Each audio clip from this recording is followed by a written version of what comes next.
காட்டுல 2 பறவை குடும்பங்கள் வாழ்ந்து வந்தாங்க. அங்க இருந்த சின்ன வீட்ல சுஜியும் சுஜியினுடைய மகளான மகியும் வாழ்ந்து வந்தாங்க. அங்க இருந்த பெரிய வீட்ல ராணிக்காகவும் காலுக்காகவும் அவங்களுடைய பையன் ராஜு கூட வாழ்ந்து வந்தாங்க. ஒரு நாள், மகி, நான் வர்ற வழியில இந்த புத்தகத்தை பார்த்தேன். இத பார்த்ததும் எனக்கு உன்னுடைய ஞாபகம் வந்துருச்சு. உனக்கு புத்தகம்னா ரொம்ப பிடிக்கும் இல்லையா? அதனாலதான் இந்த புத்தகத்தை அம்மா உனக்கு வாங்கிட்டு வந்தேன். ஐ ஜாலி! எனக்கா இந்த புது புத்தகம்? ஆமா மகி, புத்தகம் படிக்கிறது எவ்வளவு அவசியம்னு அம்மா உனக்கு சொல்லி கொடுத்தேன். நீயும் அத ரொம்ப அழகா புரிஞ்சுக்கிட்ட. ஒரு நல்ல புத்தகம் ஒரு மனுஷனுடைய அறிவை வளர்க்கும். அது மட்டும் இல்லாம அந்த மனுஷனை உயர்ந்த நிலைக்கும் கொண்டு போகும். அப்படி சொன்ன சுஜி தன்கிட்ட இருந்த புத்தகத்தை தன் மகள் மகி கிட்ட கொடுத்தது. அப்போ அங்க அந்த காகங்கள் வந்தாங்க. ஏன் சுஜி, உனக்கு கொஞ்சம் கூட அறிவே இல்லையா? எப்ப பாரு உன்னுடைய மகளுக்கு புத்தகம் புத்தகம்னு இப்படி புத்தகத்தையே வாங்கி கொடுக்கற. உன்னுடைய மகளும் புத்தக புழு மாதிரி அதையே உட்கார்ந்து படிக்கிறா. ஏன் இப்படி உன்னுடைய பணத்தை எல்லாம் ஏன் இந்த புத்தகத்துக்காக செலவு பண்ற? இப்படி நீ வாங்குற இந்த புத்தகத்தால உனக்கு என்னதான் கிடைக்குதோ? இதோ பார், என்கிட்ட இருக்கிற பணத்துக்கு ஒரு புத்தக லைப்ரரியே வைக்க முடியும். ஆனா அதெல்லாம் வேஸ்ட்னு எனக்கு ரொம்ப நல்லா தெரியும். அதனால நான் நிச்சயம் அதெல்லாம் பண்ண மாட்டேன். என்னுடைய மகன் ராஜுவுக்கு நான் ஒரு மொபைல் வாங்கி கொடுக்கலான்னு இருக்கேன். இன்னைக்கு உலகமே மொபைல்குள்ள வந்துருச்சு. அந்த மொபைல பார்த்தா உலகத்தையே தெரிஞ்சுக்கலாம். அதனால நான் என்னுடைய மகன் ராஜுவுக்கு ஒரு நல்ல மொபைல் வாங்கி கொடுக்க போறேன். இல்ல ராணியக்கா, குழந்தைங்களுக்கு மொபைல் கொடுக்க கூடாது.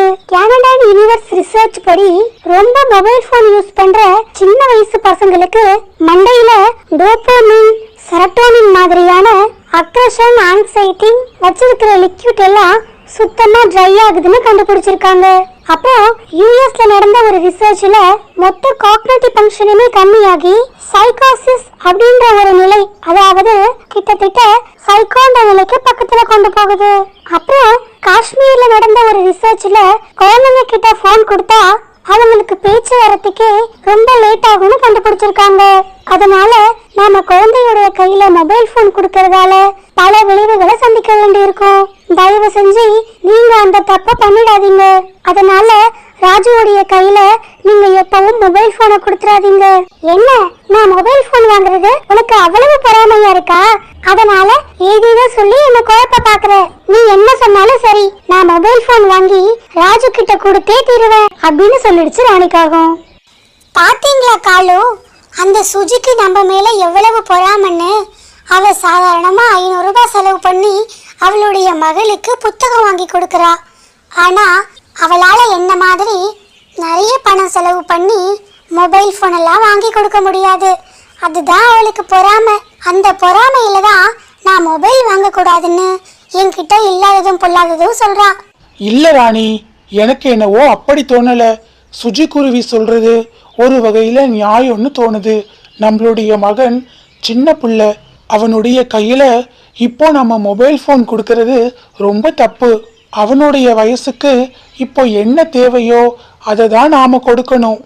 நம்ம கிட்ட இருக்குன்றதால தேவையில்லாத பொருள்களை நாம அவனுக்கு கொடுத்தா அது அவனுக்கு ஆபத்துல போய் முடிஞ்சிரும்.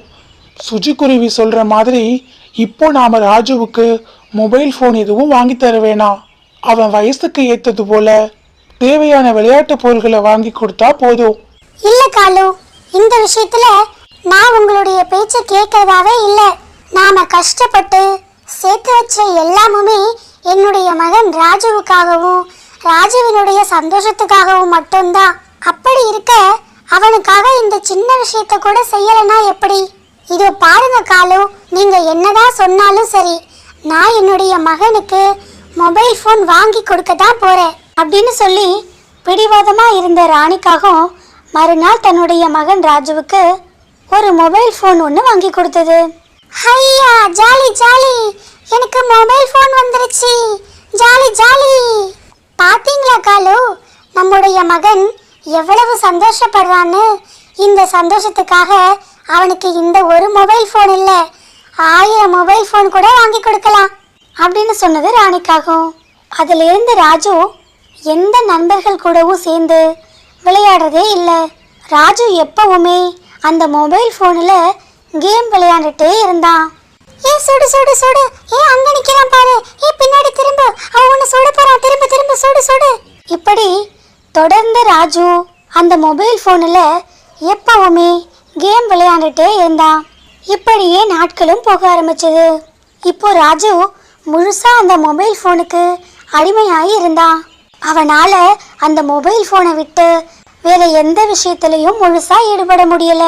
மகனே ராஜு, நீ விளையாண்டதெல்லாம் போதும், நாம ஒன்னா சேர்ந்து சாப்பிட்டு ரொம்ப நாள் ஆகுது, வா நாம ஒன்னா சேர்ந்து சாப்பிடலாம். இல்லம்மா, எனக்கு இப்போ பசி இல்ல, நீங்க சாப்பிடுங்க, எனக்கு முக்கியமா கேம் விளையாட வேண்டியிருக்கு, நான் இன்னும் நிறைய பேரை சுடணும், அதனால நீங்க சாப்பிடுங்க, நான் அப்புறம் சாப்பிட்டுக்கிறேன். ஹே சுடு சுடு சுடு, ஏ அங்க சுடு, ஏ இவனை சுடு, பின்னால பாரு பின்னால பாரு, ஏ சுடு சுடு. என்ன காலு இவன், நாம சந்தோஷமா இருக்கிறதுக்காக தான் இவன் ஆசைப்பட்ட மாதிரி இந்த மொபைல் போனை கூட வாங்கி கொடுத்தேன். ஆனா இப்பெல்லாம் இவன் நம்ம கூட பேசுறதும் இல்ல, விளையாடுறதும் இல்ல, இவ்வளவு ஏன் நம்ம கூட ஒன்னா சேர்ந்து சாப்பிடுறது கூட இல்ல. ஏன் தான் இவன் இப்படி எல்லாம் பண்றானோ? இப்போ கவலைப்பட்டு என்ன ராணி பண்றது? நான் அப்பவே உனக்கு சொன்னேன், இவன் சின்ன பையன், இவன் கிட்ட இப்போ மொபைல் போன் எல்லாம் கொடுக்க கூடாதுன்னு. ஆனா நீ தான் என் பேச்சை கேட்கவே இல்லை, பிடிவாதமா போன் வாங்கி கொடுத்த. இப்போ அவன் மேல குத்தம் சொல்லி என்ன பண்றது? இப்படி அந்த காகங்கள் ரெண்டு பேரும் ராஜுவை நினைச்சு ரொம்ப வருத்தப்பட்டாங்க. இது இப்படி இருக்க, மறுபுறத்துல சுஜியும் தன்னுடைய மகள் மகிக்காக ஆசையா சமையல் செஞ்சிட்டு இருந்தது. மகியும் தன்னுடைய அம்மா கொடுத்த புத்தகத்தை ரொம்ப ஆர்வமா படிச்சிட்டு இருந்தா. இப்படி கொஞ்ச நேரத்துக்கு அப்புறம் சமையல் செஞ்சு முடிச்ச சுஜி, மகி நீ புத்தகம் படிச்சதெல்லாம் போதும், அம்மா உனக்காக சமையல் செஞ்சு முடிச்சிட்டேன், வா நாம ரெண்டு பேரும் சேர்ந்து சாப்பிடலாம். உடனே மகியும் தான் அம்மாவினுடைய பேச்சை கேட்டு அம்மா தனக்காக சமைச்ச சாப்பாட ரொம்ப ருசிச்சு ரசிச்சு சாப்பிட்டா. அம்மா, நீங்க எனக்காக பார்த்து பார்த்து செஞ்ச சாப்பாடு ரொம்ப ருசியா இருக்கு, எனக்கு இந்த சாப்பாடு ரொம்ப பிடிச்சிருக்கு அப்படின்னு சொல்லி மகி ரொம்ப விரும்பி சாப்பிட்டா. அப்புறம் மகி, ஒரு வழியா நாம சாப்பிட்டு முடிச்சாச்சு, இப்போ நாம குடிக்கிறதுக்கு தண்ணி வேணும், நாம ரெண்டு பேரும் சேர்ந்து போய் பக்கத்துல இருக்கிற ஆற்றங்கரையில தண்ணீர் எடுத்துட்டு வந்துடலாம். அப்புறம் சுஜியும் மகியும் தண்ணி எடுக்கிறதுக்காக ஆற்றங்கரையை நோக்கி போனாங்க. ஹையா jolly jolly, hey jolly jolly. Hey Magi, பார்த்து கவனமா விளையாடு, பக்கத்துல ஆறு இருக்கு, தவறி விழுந்துடாத, ரொம்ப கவனமா இரு. சுஜி இப்படி பேசிட்டு இருந்த அந்த சமயத்துல அங்க அந்த காகங்கள் வந்தாங்க. சுஜி, உன்னை பார்த்தா எனக்கு ரொம்ப பொறாமையா இருக்கு, உன்னுடைய மகள் உன் சொல் பேச்சு கேட்டு நடக்கிறா, நீங்க ரெண்டு பேரும் எப்பவும் ரொம்ப சந்தோஷமா இருக்கீங்க.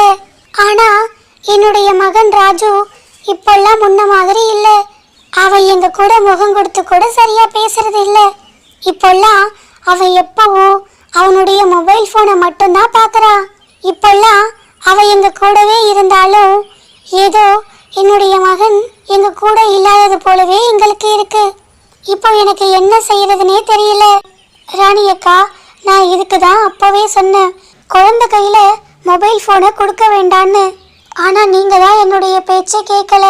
நீங்க மட்டும் இல்ல, இன்னைக்கு இருக்கிற ஒவ்வொரு பெத்தவங்களும் தான் குழந்தைய சந்தோஷமா பார்த்துக்கணும்னு நினைச்சு அவங்களே அவங்க குழந்தையோட வாழ்க்கையையும் சந்தோஷத்தையும் தொலைச்சிடுறாங்க.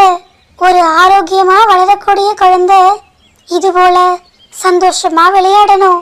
இந்த வயசுல தான் குழந்தைங்களுக்கு அம்மா அப்பாவினுடைய அன்பு ரொம்ப முக்கியம்.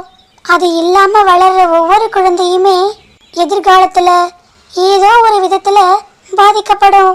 அதனால நீங்க ஏதாவது பண்ணி இப்பவே ராஜுவை சரி பண்ணுங்க. அப்புறம் காலுவும் ராணியும் சேர்ந்து ராஜுவை சரி பண்ண எவ்வளவோ முயற்சி செஞ்சாங்க. ஆனா அவங்க என்னதான் முயற்சி செஞ்சாலும் அவங்களால ராஜுவை சரி பண்ணவே முடியல. ஏன்னா ராஜு அந்த மொபைல் போனுக்கு ரொம்ப அடிமையாயிருந்தான். ஐயோ கடவுளே, என்னுடைய மகன் இப்படி ஆயிட்டானே, என்னுடைய மகனை நான் எப்படி குணப்படுத்துவேன், என்னுடைய மகன் திரும்பவும் எப்போ பழைய நிலைமைக்கு வருவான்னு தெரியலையே. இப்படி சொல்லி ராணியும் காலுவும் ரொம்ப வருத்தப்பட்டாங்க. இப்படியே கொஞ்ச நாட்கள் போக ஆரம்பிச்சது. கொஞ்ச நாட்களுக்கு பிறகு, அம்மா, என்னுடைய கண்ணு ரொம்ப மங்களா தெரியுது. என்னால எதையுமே சரியா பார்க்க முடியல. என்னால சரியா கேம் கூட விளையாட முடியல. ஏதாவது பண்ணுங்கம்மா. ஐயோ கடவுளே, என்னுடைய மகன் இப்படி சொல்றானே. இந்த சின்ன வயசுலயே என்னுடைய மகனுடைய பார்வை எதுக்காக மங்கலாகணும்? இப்போ நான் என்ன செய்வேன் கடவுளே? இப்போ இப்படி அழுது என்ன ராணி பண்றது? நான் அன்னைக்கே உன்கிட்ட சொன்னேன், குழந்தையுடைய கையில மொபைல் போனை கொடுக்க வேண்டான்னு. ஆனா நீதான் என்னுடைய பேச்சை கேட்கல. இப்போ நீ அழுகுறதால எதுவும் மாற போறதில்ல. சரி விடு, ராஜுவை நாம டாக்டர் கிட்ட கூட்டிட்டு போலாம்.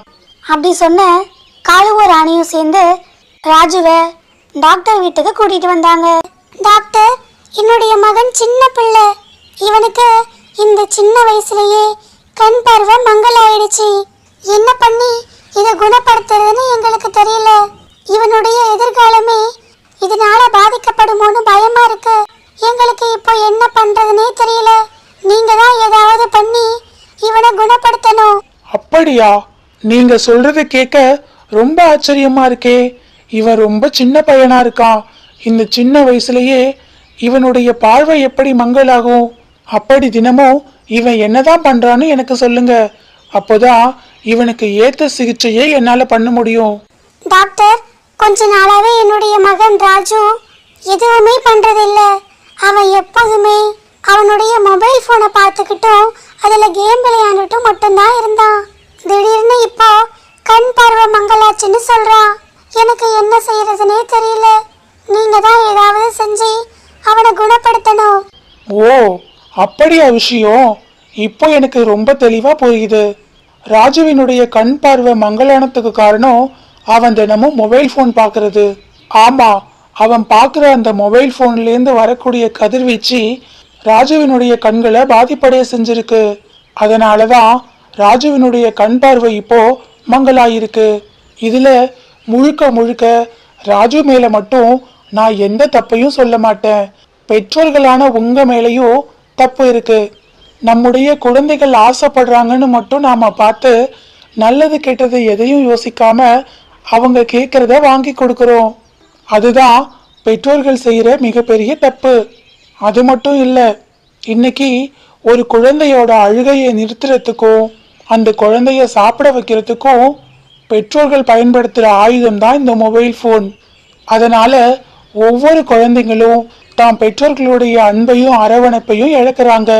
அது மட்டும் இல்லை, இன்னைக்கு கிராமப்புறங்களில் இருக்கிற பல விளையாட்டுகளை விளையாடுற குழந்தைங்களுக்கு எந்த ஆபத்தும் வர்றதில்லை.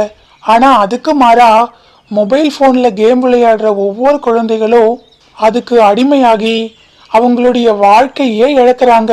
எந்தெந்த வயசுல குழந்தைங்களுக்கு எந்தெந்த பொருளை கொடுக்கணுமோ அந்தந்த வயசுல தான் குழந்தைங்களுக்கு அந்தந்த பொருளையும் வாங்கி கொடுக்கணும்.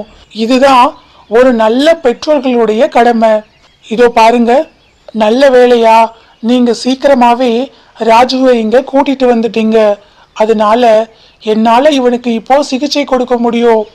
ஆனா நீங்க மட்டும் கொஞ்சம் காலதாமதம் பண்ணியிருந்தா ராஜுவினுடைய கண் பார்வையே பறி போயிருக்கும். இனிமேல் ராஜு எந்த காரணத்துக்காகவும் மொபைல் போனை பார்க்கவே கூடாது.